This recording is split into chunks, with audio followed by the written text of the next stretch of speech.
Yo guys, what is going on? BDB coming back to you with another video. Guys, in today's video, we're going to be getting into something absolutely 110% insane.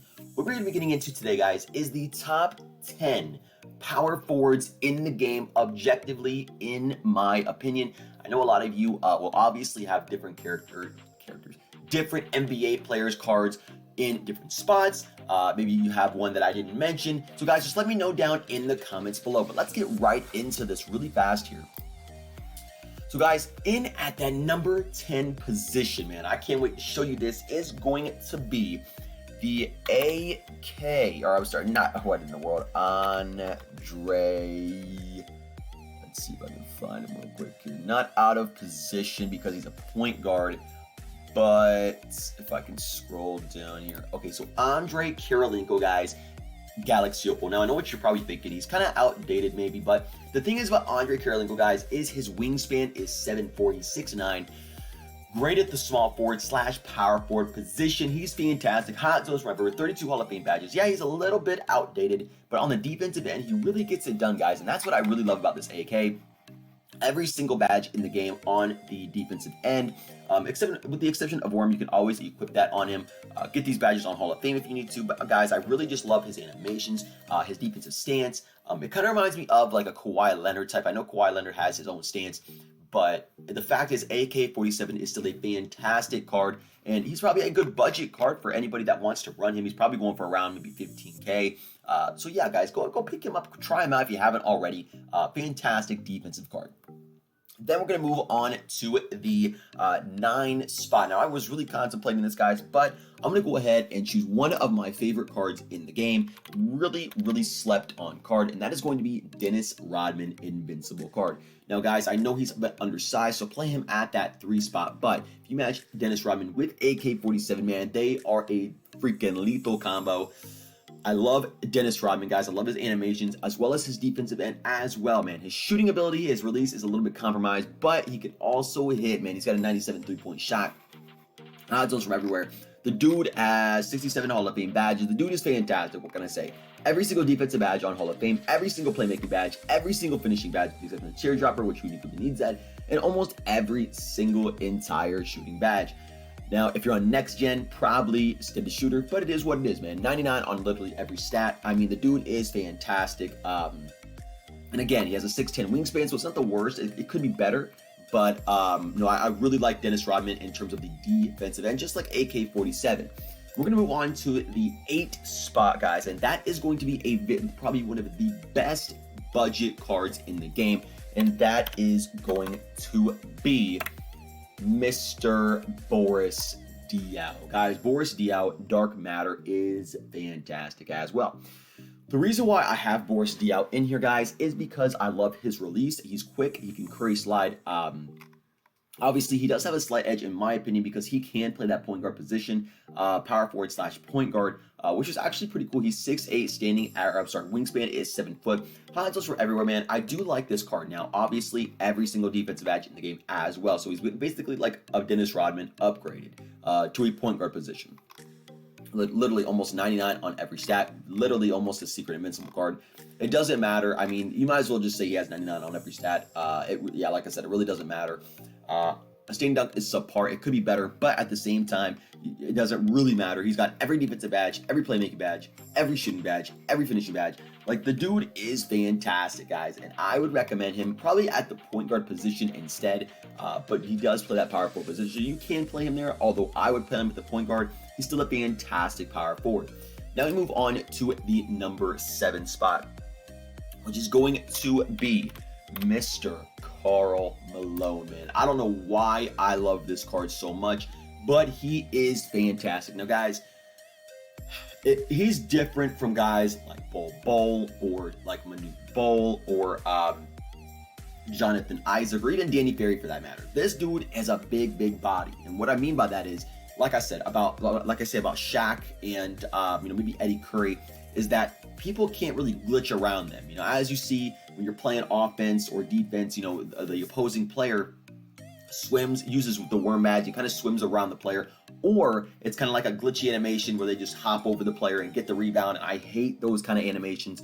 And so with that being said, guys, if you have a guy like Shaq on the floor or Karl Malone on the floor, their body is so big that like they don't get the other team doesn't get those kind of animations because their body is big. So like I said, guys, he can shoot, he can do pretty much everything. Like I said, guys, as you go further into the game, every card can basically do the exact same thing: shoot, play defense, and play make. Basically, every card can do the same thing, maybe different dribble styles, but I mean, it pretty much the same thing. So again, every single defensive badge on Hall of Fame, you really love to see that. Every shooting badge in the game, every finishing badge in the game, every shooting badge with the exception of a couple, but I'm sorry, playmaking badge. But guys, we really don't need those. You're not gonna be really playmaking with Karl Malone.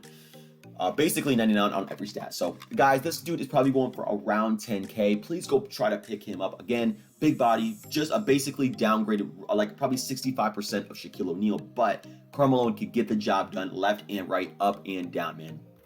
So yeah, now we move on to the number 6 spot, guys, and this dude is fantastic. We're gonna go ahead and say, how do you spell his name here? No, that is not it. And okay, that's it. Okay. Anthony Davis, Dark Matter, guys. This dude, again, man, is fantastic. Now, you do have okay, I'm sorry, Invincible. Let me just say Invincible, guys. That is the card I was looking for. Now, I mean, obviously, man, if you want to compare these, these three are probably the exact same card. So you don't really need to, purchase the Invincible. You're probably going for way too much, but guys, again, Anthony Davis is just like Karl Malone. You're going to have a lot of success with him.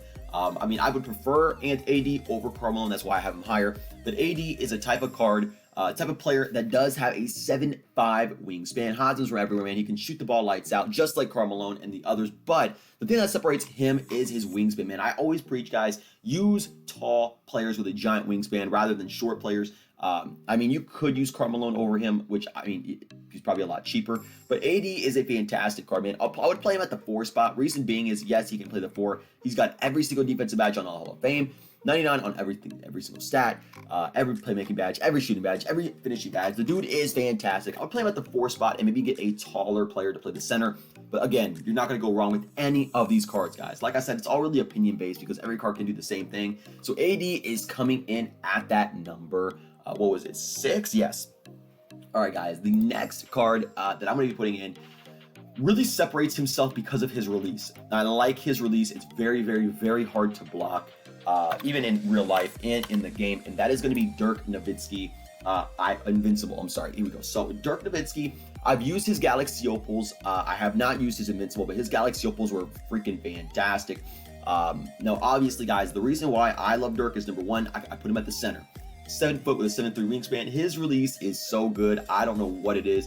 He's got that kind of release where I love it in terms of Chris Middleton, Trae Young, Steph Curry. One of those releases I really love, and nobody, and I'm talking nobody, is gonna be able to block it. Maybe Giannis if he jumps super high, but no, I love Dirk Nowitzki's release. It's fantastic, and I would highly recommend this card at the center position. For some reason, I know he's got like every defensive badge, great lateral quickness, but I don't like him at the 4. I feel like sometimes, even though they say 97 lateral quickness, it's a bit sluggish at times. So yeah, I would put him at the center. Maybe Anthony Davis at the 4 if you want to go that route. Or Dennis Rodman at the 4, something like that, guys. Or AK. But Dirk is a great card. Put him at that center position, and he can shoot the lights out, pick and roll, pick and fade, anything you guys want. And then we move on to the next spot, man, which is going to be, now, guys, we just entered the top 5. So Dirk is number 5. We're entering the top 4, guys. These 4 cards, in my opinion, are the best cards in the game. You can't go wrong with either one of them. But yeah, guys, here we go. So we are going with none other than Jonathan Isaac. Jonathan Isaac, man, is basically an upgraded AK-47. This dude animations are fantastic. His release is cash. Now, for some reason, he has the Danny Ferry effect on current gen where he misses a lot for me. I don't know why it is, but this guy right here is also freaking phenomenal, man. A great defensive animations. He's long, so he has a 7'2" wingspan. He's 6'11". Play him at that 4 spot, in my opinion. Obviously, if you're pairing him up with like an AK-47, like, out of position or whatever, or I'm sorry, whatever, just any other AK, put him at the 4, in my opinion, and then maybe put Dennis Rodman at the 3, but guys, this dude is fantastic, man. Like I said, really, really, really long wingspan, and he can just get the job done. Again, you're going to see the exact same thing. He can shoot, play make, defensive badges, finishing badges, 99 on almost every stat. So you're pretty much going to see the exact same thing. Post game is a little subpar. Ball handling was a little subpar, but that is okay. I don't really think anybody's going to go out here and play make with Jonathan Isaac. So, like I said, guys, every card is doing the same thing. It's just personal preference at this point. So Jonathan Isaac in at that number 4 spot. Again, he is just AK-47 on steroids. Moving on to the number 3 spot, guys. We're going to be getting into the top 3, which in my opinion is Danny Ferry. Okay, guys. I'm just going to be honest with you. Okay, so on current gen, I do not like Danny Ferry. I've said it over and over. I think he's a terrible card, in my opinion. His release is fantastic, although he bricks every single shot on current gen for me. I don't know what it is. I don't even know if he has steady shooter. Does he have steady shooter? No, he doesn't, but he still bricks everything. It's hard for me to make a shot with him. I don't know. He feels kind of clunky to me. I don't like it on current gen, but on next gen, this dude is fantastic, man. This dude is a top 10, top 5 card in the game.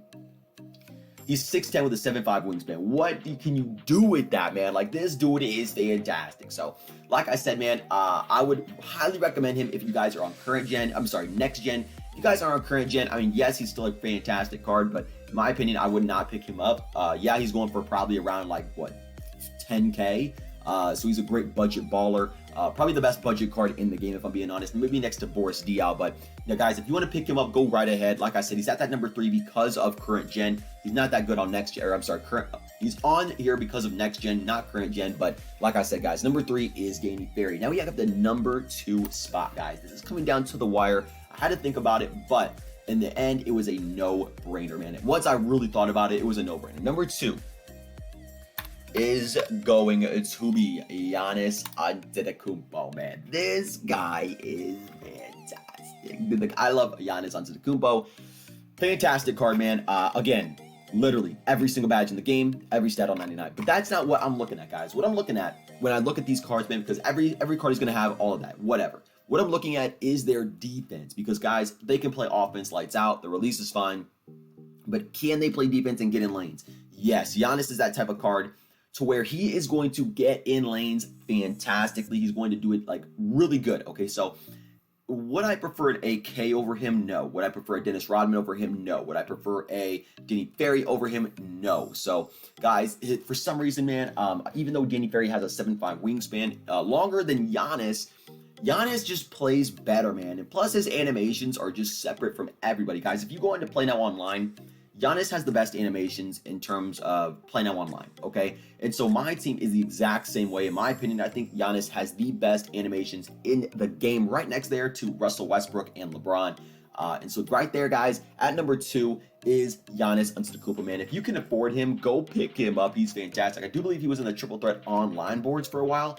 But, guys, oh, man, if anybody gets him, you are in luck. I can tell you that right now. And, guys, at that number 1 spot, guys, this was a no-brainer to me. The glitchiest card in the game. He was my number 1 spot on the center position, and that is going to be, Bol Bol Invincible, guys. There's no doubt about it. Again, the point is not the badges nor attributes. They're all 99 in every badge in the game, but he's 7'2 with a 7'7 wingspan at that power forward position. You can also play him at that small forward position. Guys, hot from everywhere. This dude can shoot. He can dribble, he can do everything. But the thing that sets Bol Bol apart from every other person, guys, is his speed. Now, I understand, whatever. He's got a 99 speed. It doesn't feel like it. It feels like he's got 130 speed. Like, the dude is so glitchy, it's disgusting. So that's why he comes in at that number 1 spot. Like I said, guys, make sure to comment down below in terms of, obviously where you think I went wrong. Give me your opinion and let me know your lineup, guys. With that being said, man, all right, that is going to wrap up the video, guys. Make sure to hit that subscribe button if you guys are new. Make sure to go ahead and like up the video as well. And as always, man, comment down below, and I'll see you guys in the next one. Peace out, Yaga Squad, bro.